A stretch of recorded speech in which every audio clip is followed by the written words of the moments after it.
हाय students, आज आपण page number 12 शिकणार आहोत. तर पहा डायरेक्टली आपण टॉपिकला सुरुवात करूया, कारण की आपल्याला वेळ पुरत नसतो बऱ्याच वेळा. त्यामुळे पहा आता पेज नंबर 12 जे आहे ते तुम्ही पुस्तकामध्ये काढायचं आहे, म्हणजे समोर पुस्तक ठेवायचं आणि व्हिडिओ पाहायचा आहे. म्हणजे कसं आहे, तुम्हाला ते मॅच करता येत जाईल आणि पाहता येत जाईल नेमका एक्झॅक्टली आहे तरी काय. Okay, so think about it. तर याबद्दल तुम्हाला विचार करायचा आहे. काय विचार करायचा आहे पहा. Poor people do not afford the costly medicines. Is there any alternative for this, which one? आता बघा, बऱ्याच वेळा काय होतं, बरेचसे मेडिसिन जे आहेत डॉक्टरची फी एक असते आणि दुप्पट तिप्पट मेडिसिनच होतं आहे की नाही. जसं डॉक्टरची फी 100 रुपये, तर मेडिसिन 300-400 रुपये, म्हणजे कारण की 500 रुपयाला आपल्याला तिथे टोला बसत असतो. काय साधं सर्दी खोकला असेल किंवा ताप जरी आला तरी. तर मग बऱ्याच वेळा काय होतं, ते मेडिसिन जे असतात ते म्हणजे आपल्याला परवडत नसतात, की आपल्याला घ्यायला मग खिसा जास्तच आपला गरम होऊन जातो किंवा हलका होऊन जातो, हे नाही. तर मग अशा वेळेस आपण काय ऑप्शन यूज करतो, तर तो ऑप्शन कोणता असतो, म्हणजेच काय, मग पाहूया. बोलतो जेनरिक मेडिसिन्स. काय म्हटलं जातं त्याला?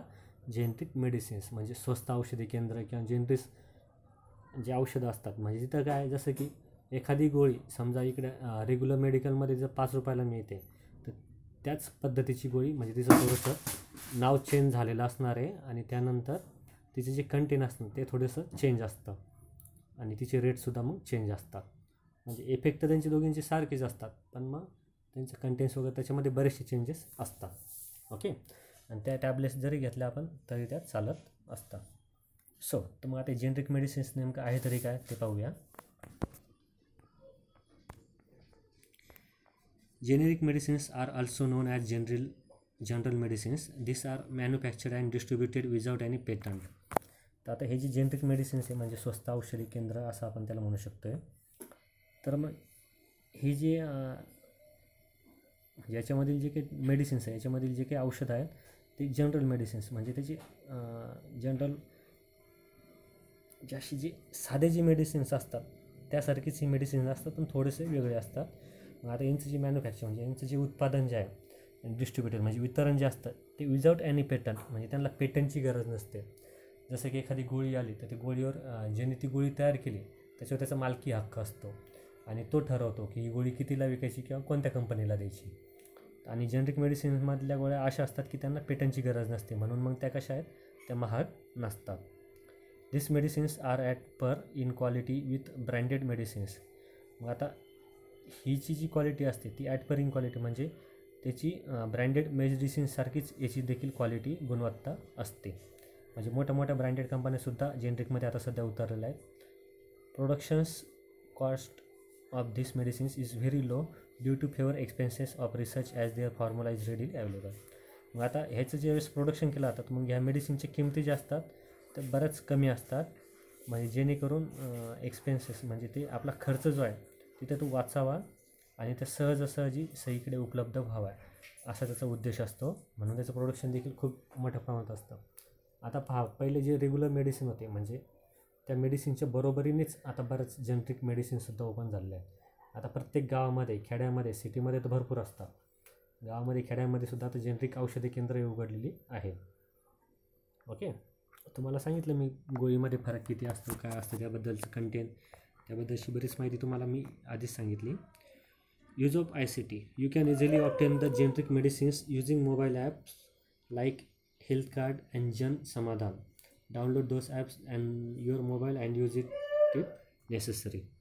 आता ICT म्हणजे तुम्ही नेटवरून काय करू शकता, जसं की एक हेल्थ कार्ड आणि जन समाधान म्हणून ॲप जे आहेत ते मोबाईलवरून तुम्ही घेऊ शकतायत आणि तुमच्या आजूबाजूला जे काही जेनरिक मेडिसिन्स आहेत त्याबद्दलची तुम्ही माहिती घेऊ शकतायत. मग जेनरिक मेडिसिनमध्ये काय काय आहे किंवा कुठे आहे ते, किंवा त्यांची प्राइजेस काय असणार आहे, हे देखील तुम्ही सर्व काही तिथे त्या ॲप थ्रू चेक करू शकता. तर मग आपल्याला ज्यावेळेस गरज पडेल त्यावेळेस आपण हेल्थ कार्ड किंवा जन समाधान ॲपद्वारे मेडिसिन्सबद्दल माहिती घेऊ शकतो आहे. ओके, फक्त मेडिसिन कोणती? Generic medicines. ते झालं जेनरिक मेडिसिनबद्दल. आता पुढचा जो पॉईंट आहे आपला, लाईफस्टाईल अँड डिसिजेस.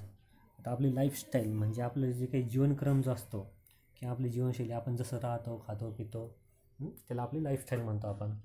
आणि रोग, मग आता आपली जी जीवनशैली आणि म्हणजे आपली जीवनात जगण्याची जी पद्धत आहे ती आणि रोग यांचा काय सहसंबंध आहे तो आपण या पॉईंटद्वारे पाहूया.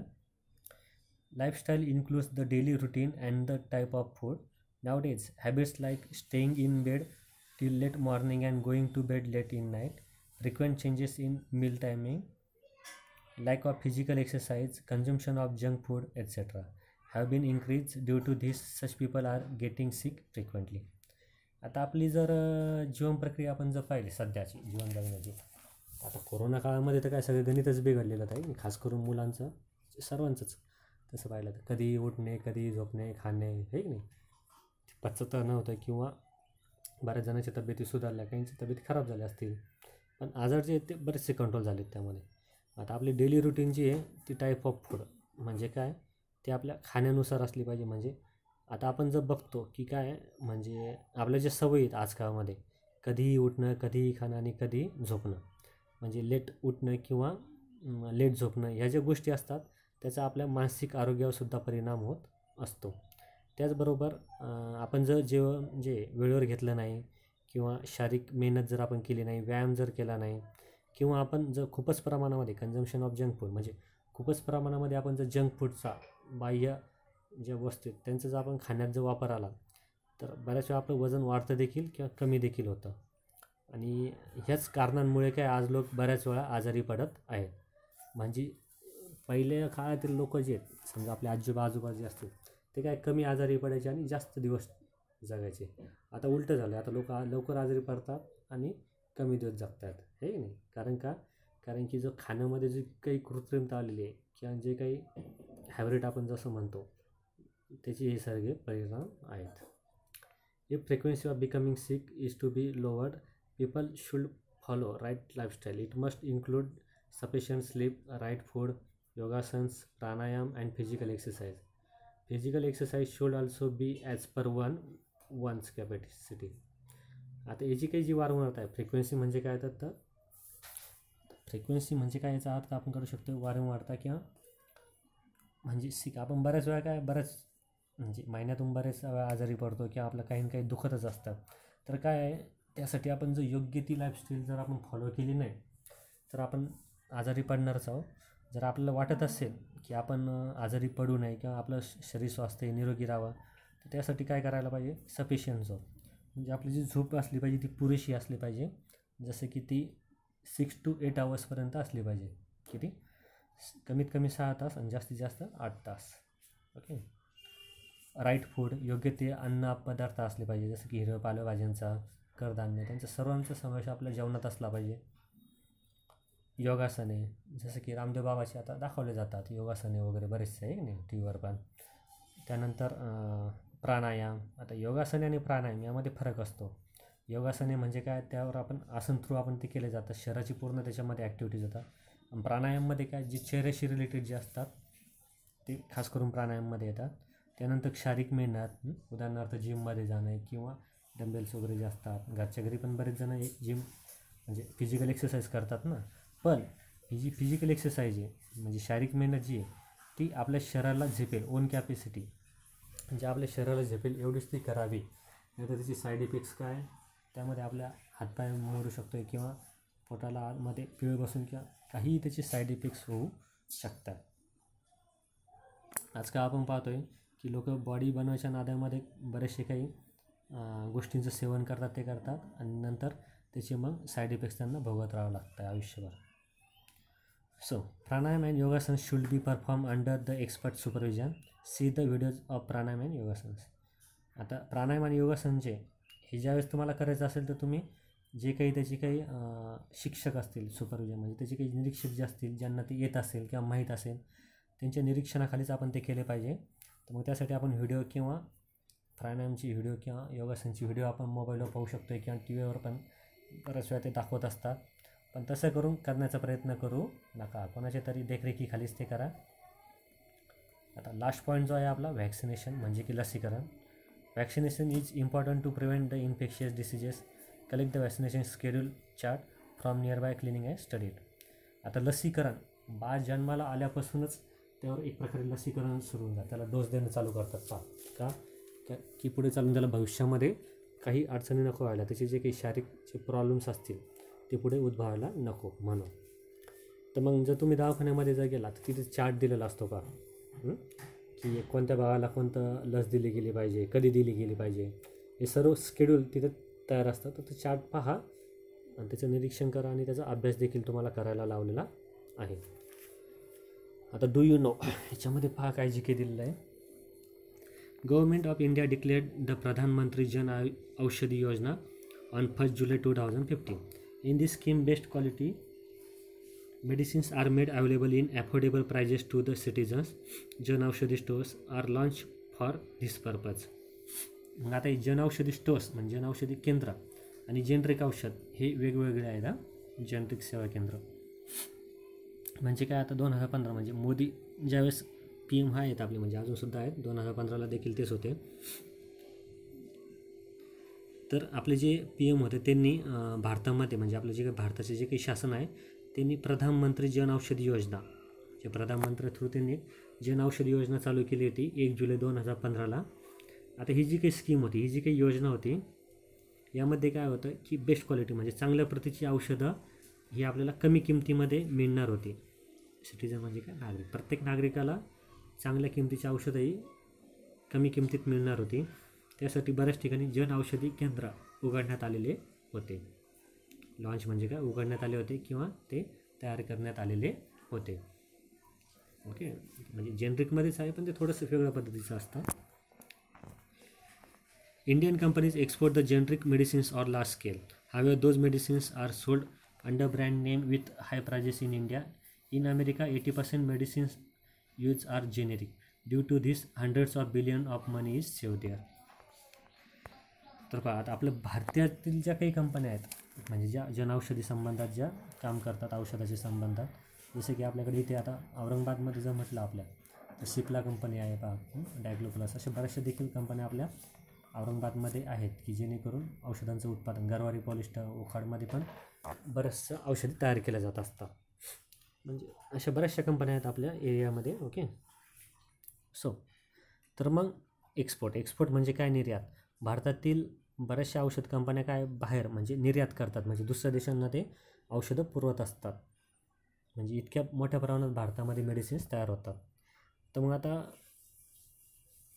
आणि सोल्ड अंडर ब्रँड नेम म्हणजे ते पण चांगल्या मोठ्या ब्रँडेड नावाने त्या विकल्या जातात आणि हाय प्राइजेस इन इंडिया म्हणजे मोठ्या किमतीत आणि मोठ्या प्रमाणात भारतातून त्या दुसऱ्या देशांमध्ये निर्यात केल्या जात असतात.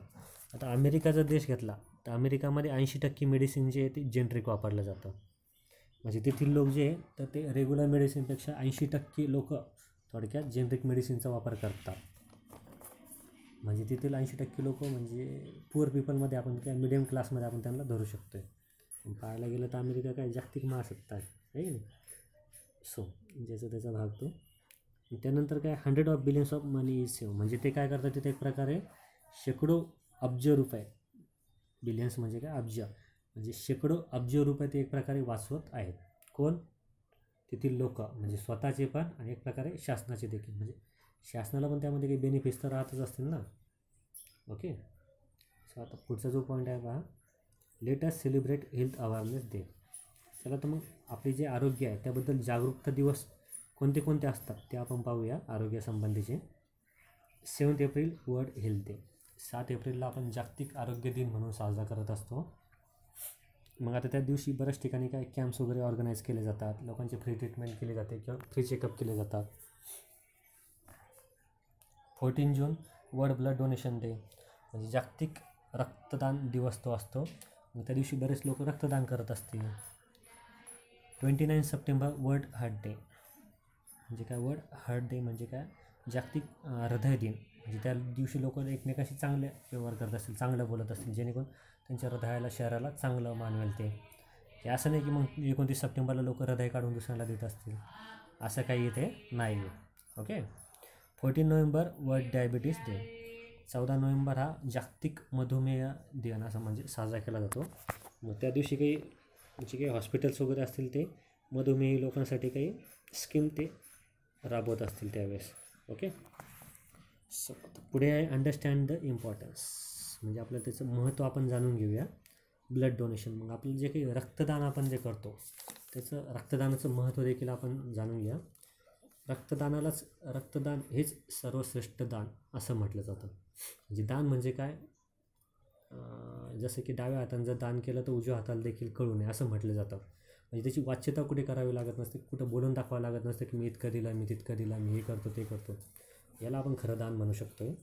तर मग रक्तदानालाच काय सर्वात श्रेष्ठ असं दान म्हटलं जातं, कारण की ते कोणाची जीवन ते वाचवत असतं. कशा पद्धतीने पाहू, खाली पहा. म्हणजे काय, ते रक्त म्हणजे काय, आपण कोणाला तरी वाचवतो आहे दोन्ही हातांनी, असं ते दाखवण्याचा प्रयत्न केला आहे बाजूच्या image through. 1 unit blood donated by a person can fulfill the need of 3 persons at a time. For example, RBCs, WBCs and platelets. आता एक माणूस जो म्हणजे 1 युनिट म्हणजे आय थिंक एका वेळेस माणूस 250 ते 300 मिली रक्तदान करत असतो, त्यापेक्षा जास्तही करत असेल, त्याच्या शरीर रचनेवर अवलंबून असतं ते. तर मग ज्यावेळेस तो 1 युनिट म्हणजे त्यांचं जे काही युनिट असेल ते मग 1 युनिट जर तो रक्तदान करीत असेल तर ते जे रक्त आहे ते कमीत कमी 3 पेशंटची गरज भागवते. आता 3 पेशंटची गरज कशी भागवते, जसं की उदाहरणार्थ त्याच्यातील ज्या काही RBC म्हणजे रेड ब्लड सेल्स, त्यालाच आपण तांबड्या पेशी असं म्हणतो. त्यानंतर WBC म्हणजे व्हाईट ब्लड सेल्स म्हणजे पांढऱ्या पेशी, आणि प्लेटलेट्स म्हणजे काय, रक्तबिंबिका. म्हणजे कोणाचे RBC कमी जास्त आले असतील, WBC कमी जास्त आले असतील किंवा प्लेटलेट कमी झाले असतील, तर त्यांना हे रक्त देऊन आपण त्यांची गरज भागवू शकतो. म्हणजे अशा 3 पद्धतीने आपण रक्ताद्वारे समोरच्या पेशंटची किंवा समोरच्या गरजूची आपण गरज भागवू शकतो. 1 can save the life of 12 persons by donating the blood for 4 times a year. म्हणजे काय, आपण जर एका वर्षामध्ये म्हणजे 4 वेळा रक्तदान करू शकतो आहे. काय, निरोगी व्यक्ती एका वर्षात 4 वेळा रक्तदान करू शकते. आणि म्हणजे तो 4 वेळा जर रक्तदान करतो आहे तर तो एक प्रकारे 12 लोकांचं तो जीवन वाचवतो आहे. किती म्हणजे तो एकदम पुण्याचं तो काम असं करत आहे. 4 वेळा जर तो रक्तदान करतो आहे वर्षातून, तर तो 12 लोकांचा तो एक प्रकारे प्राण वाचवतो आहे असं आपण म्हणू शकतो आहे. आता म्हणजे 4 वेळा म्हणजे किती, 3 महिन्याला आपण रक्तदान करू शकतो आहे. आता बऱ्याच लोकांचा समज काय असतो की रक्तदान केल्याने आपण रक्त देतो म्हणजे ते रक्त कमी होतं आहे. आता जे रक्त जे ते पूर्णतः आपल्या शरीरामध्ये रिवर्स होण्यासाठी 8 दिवसामध्ये आपण जे काही रक्त दिलेलं असतं ते लगेच रिवर्स ते तयार होत असतं, म्हणजे एक प्रकारे ते फिल्टर होत असतं. ते काय दिल्याने ते काही कमी होत नसतं, ते काही दिवसातच 7 ते 8 दिवसातच शरीरामध्ये ते तयार होऊन जात असतं. ओके, सो असं आपला इथे चॅप्टर हे संपलेलं आहे. तर होमवर्कमध्ये पहा exercises. Distinguish between infectious and non infectious disease. तुम्हाला संसर्गजन्य आणि असंसर्गजन्य रोग यातील फरक स्पष्ट करायचा आहे. Okay. Second, identify the odd term. Odd term म्हणजे काय, जो वेगळा शब्द जो असणार आहे तो तुम्हाला ओळखायचा आहे. म्हणजे त्याला तुम्ही सर्कल करू शकताय किंवा आन्सरमध्ये बाजूला लिहू शकताय. Answer in 1 or 2 sentence. खाली प्रश्नाची उत्तर तुम्हाला 1 किंवा 2 वाक्यात लिहायचे आहे. 3 प्रश्न आहेत पहा तिथे. मग what can be achieve can be prevented. म्हणजे आपण काय प्राप्त केलं किंवा आपल्याला काय साध्य करायचं आहे किंवा आपण काय प्रिव्हेंटेड म्हणजे आपल्याला तिथे काय करता येईल, आपल्याला कशा पद्धतीने हा जो रोग आहे तो टाळता येईल. तर त्या बाबतीत काही गोष्टी आपल्याला दिलेल्या आहेत. तर मग ते तुम्हाला त्याचं उत्तर तुम्हाला ते व्यवस्थित असं लिहायचं आहे. म्हणजे ते केल्याने आपण कोणता रोग आपण टाळू शकतो आहे किंवा आपण कोणत्या रोगाला पासून आपण वाचू शकतो आहे असं त्या आन्सरमध्ये तुम्हाला लिहायचं आहे. 5th क्वेश्चन पहा. Read the passage and answer the questions. खाली जो काही पॅसेज दिलेला आहे तो वाचा आणि खाली जे काही प्रश्न दिले आहेत 3 त्यांची उत्तरं तुम्हाला लिहायची आहेत. 6 नंबर क्वेश्चन आहे. Give the preventive measures of following diseases. खाली जे काही रोग दिलेले आहेत त्याच्यावर आपण काय उपचार करू शकतो आहे ते तुम्हाला लिहायचे आहेत. 7 नंबर क्वेश्चन पहा. Explain the importance. खाली जे काही आहे त्याचं तुम्हाला महत्त्व लिहायचं आहे. ओके, ते पुस्तकातूनच लिहायचं, जसं की टिपा लिहा असतात पहा त्या टाईपमध्ये हा क्वेश्चन आहे. Make a list. आता तुम्हाला जे काही खाली काही जे रोग दिलेले आहेत त्या रोगांची लिस्ट तुम्हाला लिहायची. म्हणजे त्या रोगांमध्ये कोणते कोणते रोग समाविष्ट होतात त्याची तुम्हाला लिस्ट बनवायची आहे. Question 9. Write the information on modern diagnostics and treatment of cancer. Cancer जो आहे कर्करोग याच्यावर आधुनिक उपचार म्हणजे पारंपरिक आणि आधुनिक उपचार जे आहेत त्याबद्दलची तुम्हाला माहिती लिहायची आहे. तर ते मॉडर्न डायग्नोस्टिक ट्रीटमेंट्स कोणत्या आहेत त्या तुम्हाला लिहायच्या आहेत. 10. English the names and composition of the medicines present at your home. आता कॉम्पोजिशन म्हणजे जसं की तुमच्या घरामध्ये जे काही मेडिसिन्स आहेत समजा प्रेझेंट, आता सध्या कोणत्या कोणत्या मेडिसिन्स आहेत तर त्यांची तुम्हाला नावं लिहायची आहेत आणि त्यांचे फायदे देखील तुम्हाला लिहायचे आहेत. बघा बऱ्याच वेळा आपण काय करतो की सर्दी खोकला किंवा ताप हे जे काही किरकोळ आजार असतात की जे नेहमी येत असतात त्याचे आपण काय करतो गोळ्या ठेवत असतो नेहमी घरामध्ये किंवा लूज मोशन पोटदुखी. तर मग त्यांची नावं तुम्हाला लिहायची आहेत आणि त्याची जर काही माहिती मिळत असेल तर ती माहिती तुम्हाला लिहायची आहे. ओके. नेक्स्ट प्रोजेक्टमध्ये पहा काय सांगितलं आहे. Prepare poster giving information about various diseases public awareness and arrange exhibition in school. म्हणजे कोणकोणते रोग कशा पद्धतीने होतात किंवा समाजामध्ये आपण त्याच्याबद्दल कशी जागरूकता निर्माण केली असते तर त्याची काही पोस्टर्स तुम्हाला तयार करून शाळेमध्ये त्याचं प्रदर्शन ठेवायचं आहे. Visit the public health centre clinic near by and collect the information about vaccination. शेजारी तुमच्या जवळ जे एखादं काही सार्वजनिक काही सेवा केंद्र असेल किंवा एखादं जर मेडिकल असेल जेनरिक मेडिसिन असेल तर तिथे जाऊन तुम्ही लसीकरणासंदर्भात माहिती घ्यायची आहे आणि ती लिहायची आहे. Compose a street play to increase public awareness about dengue malaria swine flu at present it in the area near by your school. तर स्ट्रीट प्ले म्हणजे काय पथनाट्य. जसं की एखादं नाटक तुम्हाला करायचं आहे की जे करून समाजामध्ये त्याची जागरूकता निर्माण झाली पाहिजे. कशा संदर्भात डेंग्यू मलेरिया स्वाईन फ्लू हे जे काही सोशल जे डिसिजेस आहेत ओके इन्फेक्शियसमधले तर त्याबद्दलची माहिती घेऊन त्यावर मस्तपैकी नाटक तयार करून तुम्ही ते तुमच्या गल्लीमध्ये म्हणा किंवा शाळेबाहेर तुम्ही ते तयार करू शकतात आणि प्रेझेंट करू शकतात की जेणेकरून लोकांना त्याबद्दलची माहिती मिळेल आणि ते जागरूक होते. ओके. सो हा जो काही होमवर्क आहे हा सर्व काही व्यवस्थित तुम्ही नोटबुकमध्ये लिहा आणि वेळच्या वेळी होमवर्क कंप्लीट करत चला म्हणजे पुढे चालून तुमच्यावर लोड येणार नाही. So good day and good bye.